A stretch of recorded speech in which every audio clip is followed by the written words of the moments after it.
The story kicks off inside this lonely spacecraft. A machine opens up one of the sleeping pods and brings this dude Ryland out of a long, medically induced coma. The ship's AI, Mary, starts running some standard checkup questions on him, but it's obvious something's seriously off. Ryland wakes up with zero memories, and he's straight up panicking.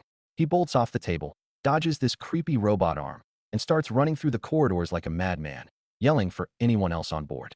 When he finally stumbles across another person, the guy is dead. It shakes him bad. He keeps wandering the empty halls, completely lost, muttering to himself about where the fuck he even is. Eventually, he finds a window and stares out at the endless stars. That's when reality smacks him.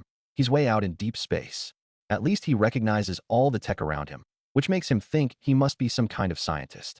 Next room over, giant screens are looping beautiful shots of Earth, and it only messes with his head more. He grabs some fresh clothes and changes. Mary suggests he starts recording a daily log, but Ryland just demands to talk to the captain. That's when Mary drops the bomb.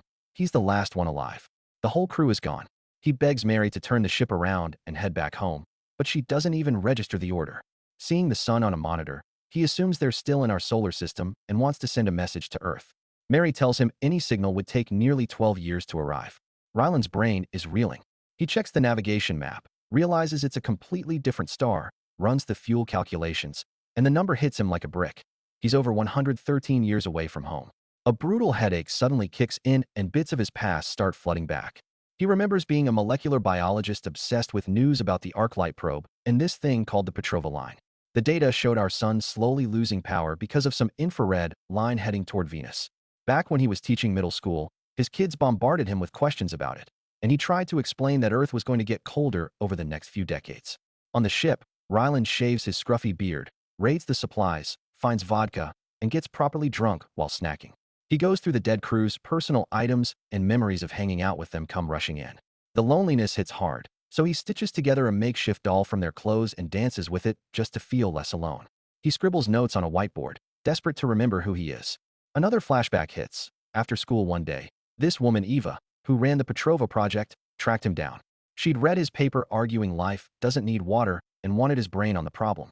He reminded her he'd been fired, but she knew the real story. He mouthed off to a boss and got blacklisted. Still, she said the probe sample survived on the sun's surface, so maybe his crazy idea wasn't so crazy.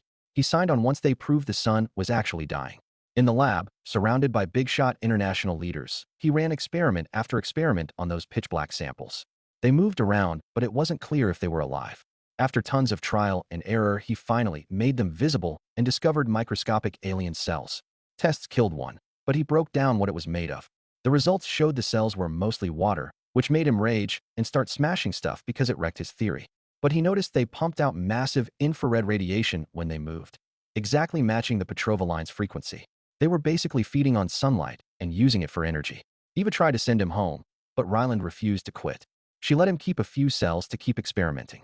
He figured out they needed carbon dioxide too, which explained why they targeted Venus. He called Eva with the breakthrough. Military guys then rushed him off in a jet. He freaked out from the speed and had to knock himself out with pills. Waking up on an aircraft carrier, he puked right after stepping off. Eva introduced him to the planet's best scientists and politicians. They'd already copied his experiment successfully. They named the organism astrophage and announced they needed millions of kilos of the stuff. When Ryland asked why so much, Eva finally let him in on the full Project Hail Mary secret. It wasn't just our sun dying. This infection was spreading to stars everywhere. Only one star called Tiety, about 12 light years away, seemed safe. The plan was to send a ship there to figure out why. Astrophage would act as the fuel, but even with that much, it was still a one-way suicide mission. The crew would stay in comas most of the trip, send data back via probes, and never make it home. They only needed 3 people for the crew. The odds sucked so bad they named the whole thing after a Hail Mary pass. With his memories mostly back, Ryland cleans himself up, cuts his hair, says a tearful goodbye to his dead crewmates, thanks them for everything, and launches their bodies into space. Later, as they near Tiety, the engines cut off and gravity vanishes. Ryland floats around the cabin. Looking out, he sees the Petrova line is here too, but this star looks healthy. Then another alien ship shows up nearby. It starts tailing him no matter how he tries to shake it. The other ship fires an object at him. He thinks it's a bomb and lets it bounce off. When they send a slower one, he suits up for a messy spacewalk and barely catches it. Back inside, scans say it's full of xenon gas. He spins the ship with the centrifuge to get artificial gravity and finally cracks it open. Inside is a weird sphere that turns out to be a message showing where the alien came from. He replies by marking Earth's position. The alien answers with something shaped like a tunnel. They dock the ships together with a connecting tube. Ryland crosses over nervously and peeks through a window. Something moves and scares the shit out of him, but he goes back. The alien, which looks like a living rock, shows him cute little toys it made of Ryland and the ship.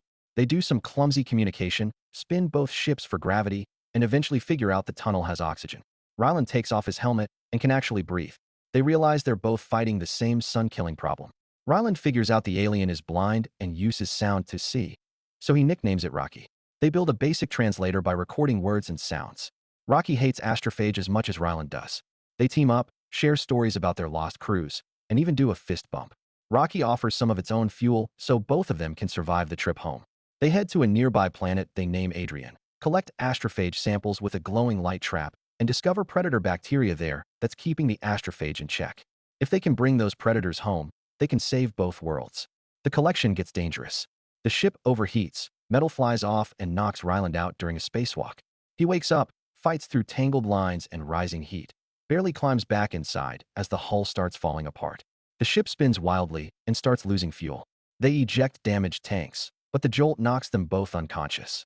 Rocky heroically comes out of its protective bubble, fixes the spin, and gets Ryland to the med bay even though it hurts itself badly.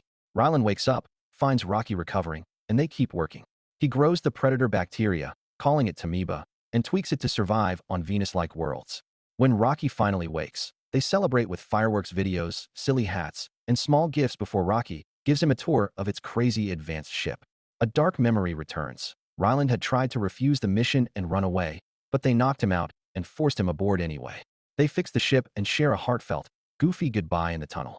The two ships head their separate ways. Ryland starts getting used to the quiet again. Then an alarm goes off. The Tamoeba has escaped its container. Ryland seals it fast, but he realizes Rocky's entire ship is made of the same material the bacteria eats. If it spreads there, Rocky will be stranded forever. He crunches the numbers and knows he can't save his friend and still make it home. So he does the hard thing. He packs all the research and bacteria samples into probes and launches them toward Earth. Then he turns his ship around to go after Rocky instead. He catches up, does another spacewalk, and bangs on the window until Rocky opens up and lets him in. Years later, those probes finally arrive back on Earth. Eva watches the footage and sees Rocky for the first time. Earth is already cooling down, but now humanity has real hope and the tools to fight back. On Rocky's homeworld, the crisis is already solved. Ryland has settled into a new life there with his own place. He's learned the alien language so they can talk normally. When the aliens offer to build him a ship to return to Earth, he turns it down. Instead, he stays and starts teaching the young alien kids.